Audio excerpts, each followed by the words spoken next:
Olá, um bom dia na paz do Senhor Jesus a todos os nossos queridos e amados irmãos em Cristo, amigos do canal Filemon. Quem vos saúda é o pastor Davi Donizete da Costa.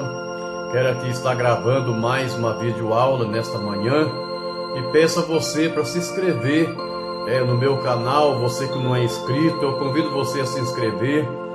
Ouça esse vídeo, assista ele até o final, deixa o seu like, faça seu comentário. E se você não é inscrito, se inscreva no meu canal, por favor, e me ajude a divulgar a palavra de Deus. Glória a Deus, aleluia. Glória a Deus. Nós estamos estudando pela CPAD, o quarto trimestre deste ano 2020, estamos terminando o ano, e aqui nos traz sobre a fragilidade humana e a soberania divina. Glória a Deus. Estamos aqui diante da lição número 6, que nos traz aqui sobre a teologia de Elifaz, Louvado seja o nome de Jesus. Um dos amigos de Jó que ali estava se condoendo com Jó em alguns instantes.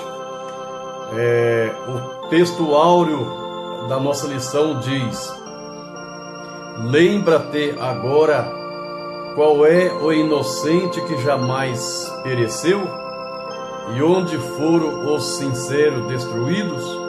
Segundo eu tenho visto, os que lavram iniquidade e semeiam mal cegam isto mesmo. Jó capítulo 4, versículo 7 e 8. Temos uma verdade prática que nos diz assim: embora transcendente, Deus tem prazer em se relacionar com o homem terreno. Louvado seja o nome de Jesus. Nós temos uma leitura bíblica em classe que se encontra no livro de Jó, capítulo 4, versículo 1 ao 8, Jó, capítulo 15, versículo 1 ao 4, e Jó, capítulo 22, versículo 1 ao 5. Louvado seja o nome de Jesus. Ponto central da nossa lição é: não só os pecadores sofrem. E temos aqui os objetivos, que o tópico 1 é apontar a defesa de Elifaz acerca da justiça retributiva.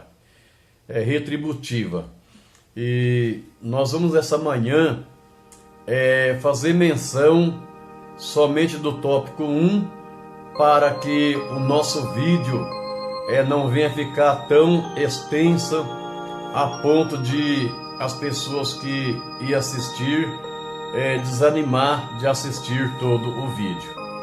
Muito bem. Na introdução diz assim: introdução. Nesta lição estudaremos o discurso de Elifaz. Ele é o primeiro amigo de Jó a expor sua concepção teológica acerca da situação degradante em que se encontrava o homem de Uz. Nesse sentido, veremos que, para Elifaz, a justiça retributiva é certa, ou seja, só os pecadores sofrem e os justos não passam por reveses. Para ele, Jó contrariou esse ensinamento, atacou a forma religiosa de pensar e, portanto, feriu a ortodoxa que deveria guardar. Finalmente, veremos também as respostas de Jó a cada acusação de Elifaz. Então, observamos aqui que nesta introdução, a introdução ela significa sobre um texto introdutório, ou melhor, um texto que nos introduz em todo o assunto que será abordado nesta aula, que é a qual iremos estudar. Porquanto na introdução nós não precisamos assim fazer grandes comentários porque a introdução é um texto que nos prepara para poder entrar em todos os assuntos que a qual iremos estudar. Amém? Louvado seja o nome de Jesus. Nós observamos aqui que em alguns detalhes, Jó vai nos trazer a resposta a essas acusações que ele faz contra ele, somente mais ao final desta lição. Então aqui no tópico 1 nós não vamos encontrar aqui as respostas de Jó. Louvado seja o nome do Senhor Jesus. Que você, se você for aluno da escola bíblica dominical, preste bem atenção nessa aula, traz grandes coisas que nós precisamos aprender concernente a isso. Muito bem, vamos aqui para o tópico 1, onde nos diz assim: os pecadores no contexto da justiça retributiva. Glória a Deus. O subtópico 1 diz assim: a lei da semeadura e da colheita. Depois de afirmar um princípio oriental de cordialidade, ele dirige a Jó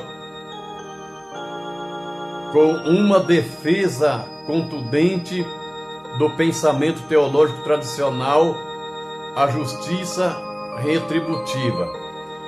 Ele está firmemente convencido de que a lei de causa e efeito é um princípio da ortodoxia teológica que não pode ser contrariado.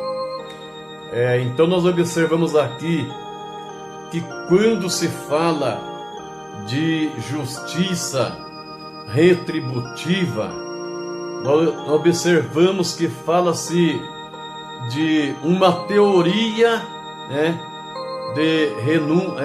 uma teoria de punição e a lei exige que o infrator paga pela infração cometida. Então nós observamos que a lei da semeadura envolve a justiça retributiva, porque a lei acha que o infrator que cometeu certas infrações, ele precisa pagar pela infração cometida por esse infrator.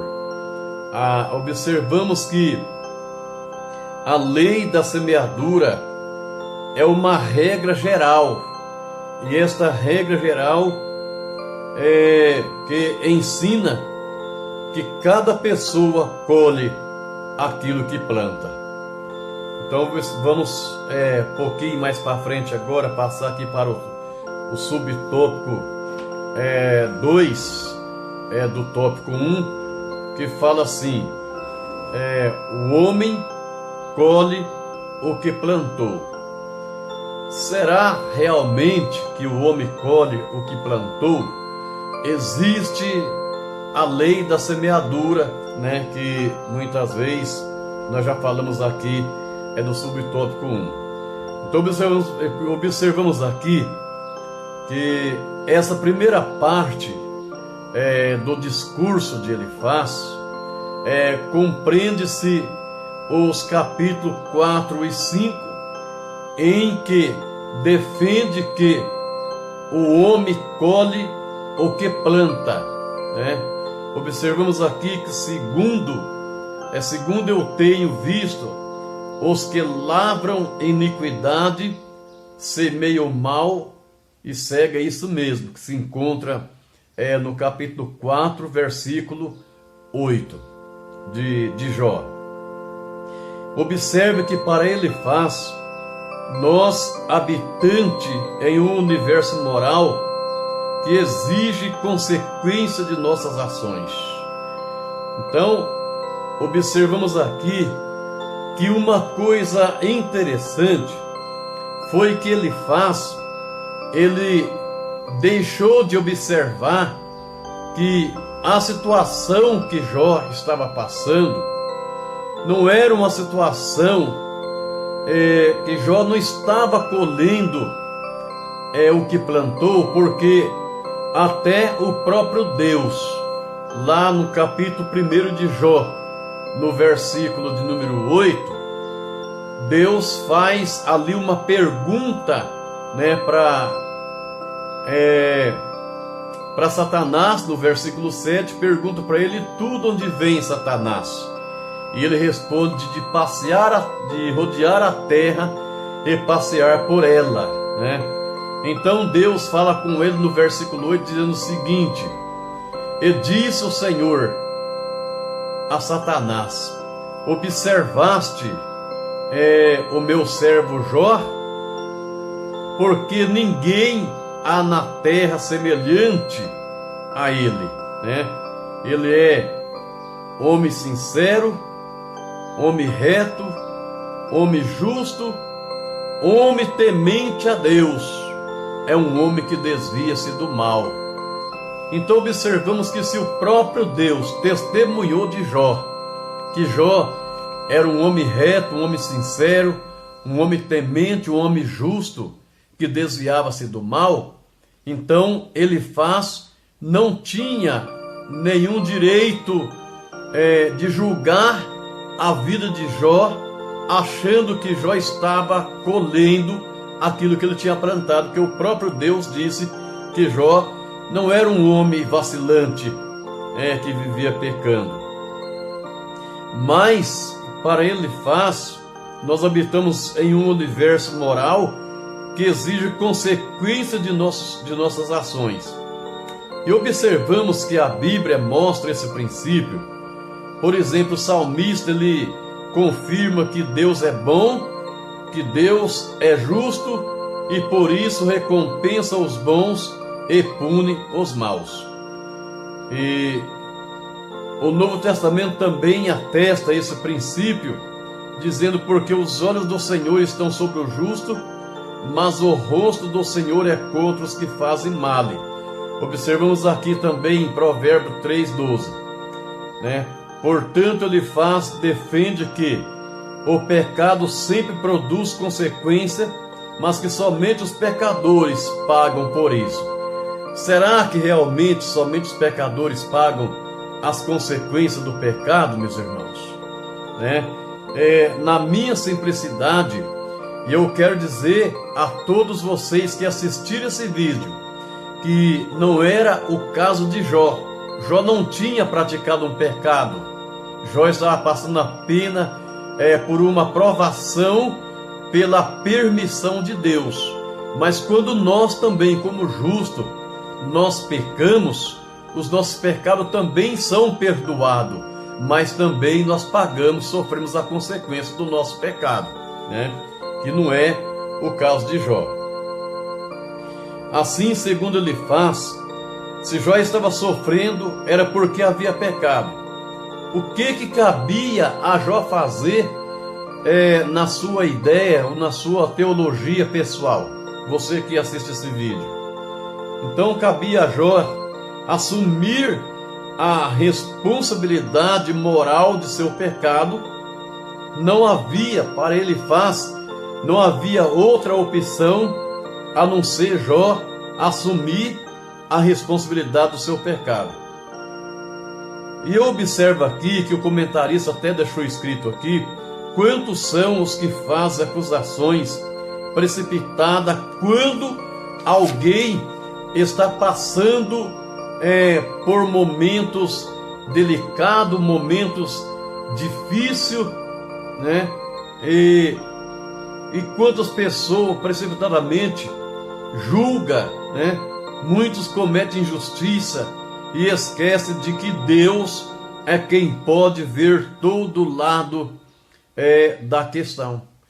As pessoas esquecem que é o próprio Deus que pode observar a vida da pessoa e ver todo o lado da questão, do sofrimento em que a pessoa está passando. Muito bem. No subtópico número 3, quer dizer, no ponto 3, que nós costumamos falar assim, fala sobre a queixa de Jó. Muitas vezes, irmãos, o sofrimento, o que nós estamos passando em nossas vidas, leva-nos a queixar com Deus. E quando se fala em queixar, se fala assim em reclamar com Deus o porquê. Por que eu estou passando por essa situação? Por que eu estou passando por esse sofrimento?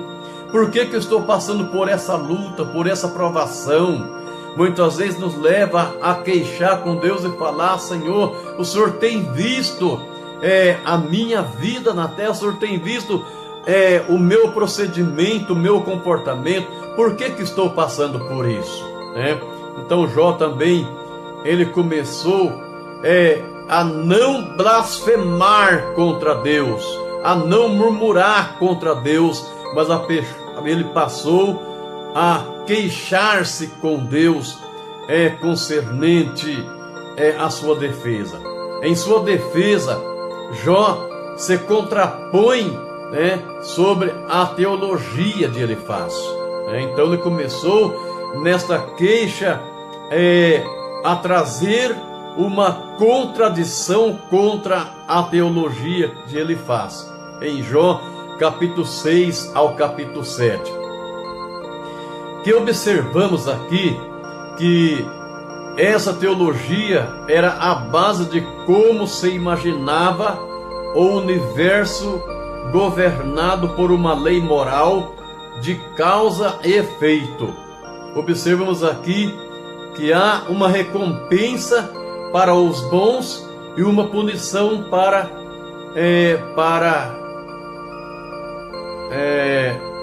os maus, Então, era a regra que eles cumpriam nesta época. Elifaz não estava de todo errado, mas na sua teologia ele se equivocou-se quando pensava que esse pressuposto era o único existente. Observamos que em sua teologia ele faz simplesmente uma conjectura do sofrimento que Jó estava passando com a lei moral que eles viviam naquela época. Então ele fez ali uma suposição de que Jó estava pagando pelo seu pecado, E observamos então que tratava-se de parte da verdade, mas não de toda, porque a sua teologia não se aplicava no caso de Jó. O que ele tinha que entender era que a sua teologia, se ele fosse observar a vida de Jó, assim como Deus testemunhou no capítulo 1, versículo 8, se ele fosse observar a vida de Jó, ele ia entender que Jó estava passando por aquela provação porque era uma prova vinda pela permissão de Deus, não porque Jó tinha cometido ou praticado algum ato pecaminoso. E nós observamos aqui que o patriarca ele não aceita a tese de Elifaz, e por isso ele sente-se alienado de Deus, alienado de si mesmo e dos seus amigos. E nós observamos que isso leva Jó a se queixar de Deus, A se queixar de Deus. Ele se queixa pela sua atual situação. Ele não estava se queixando de toda a sua vida, mas pela atual situação a qual ele estava vivendo. E é uma queixa fundamentada ainda nos antigos pressupostos teológicos. Ele era justo e não estava em pecado, portanto não merecia sofrer. Observe só, em seguida Jó se queixa a Deus, desejando abrir uma porta de diálogo com o Altíssimo.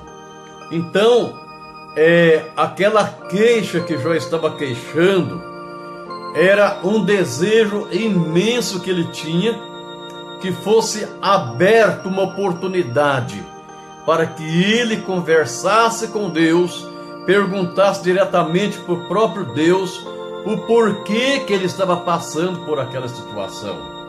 Quando muitas vezes observamos, meus irmãos, que muitas pessoas passam por situações difíceis, e quando você estiver passando por essa situação difícil, dobra o seu joelho, abre ali em oração uma porta para dialogar com Deus, para conversar com Deus, porque aí você tem a oportunidade de perguntar para o próprio Deus o porquê você está passando por essa situação, e que Deus também, ao você abrir esta porta, Deus também tem a oportunidade de dar para você a resposta certa no momento certo, ok? Aleluia. Deus não vai responder para você no momento que você quer que Ele responda, mas vai responder para você no momento certo. Então observamos aqui que Ele não quer explicação baseada em teorias teológicas antigas, né? Mas Ele quer uma conversa sincera através de um relacionamento direto com o Criador, onde Jó fala com ele e Deus fala com Jó, né? Observamos que o que eu quero aconselhar para você através dessa videoaula é que quando você estiver passando por momentos difíceis, por situações difíceis a ser resolvido, que você simplesmente abra uma porta para dialogar com Deus, em vez de você começar a contar a sua situação para o seu vizinho, a sua vizinha, né? Muitas vezes até alguns irmãos na fé que não merecem que nós contamos a nossa situação que estamos passando para ele, porque em vez de ele nos ajudar, ele vai blasfemar contra nós. A primeira coisa que ele vai dizer é: você está passando por isso que você pecou contra Deus, né?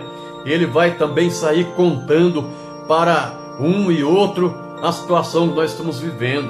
A melhor coisa quando estamos passando em certa situação é não dar ouvido às teorias que alguém vem falar para você, é não dar ouvido às teologias de alguém. Você está passando por isso, você não pecou contra Deus, não? Às vezes alguém até faz essa pergunta: você não pecou contra Deus, não?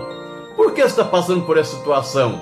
Você tinha uma vida abundante, você tinha uma vida que estava arquitetada, você tinha uma vida que não tinha do que reclamar, agora passando por uma situação dessa. Você não pecou contra Deus?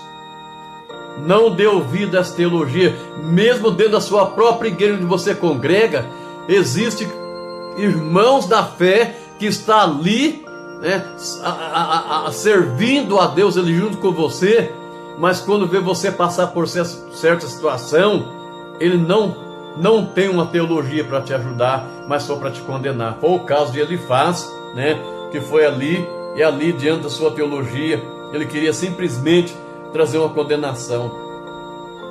Observamos que no momento de dor, a melhor coisa a se fazer é dirigir-se pessoalmente a Deus e contar para Deus a tua situação.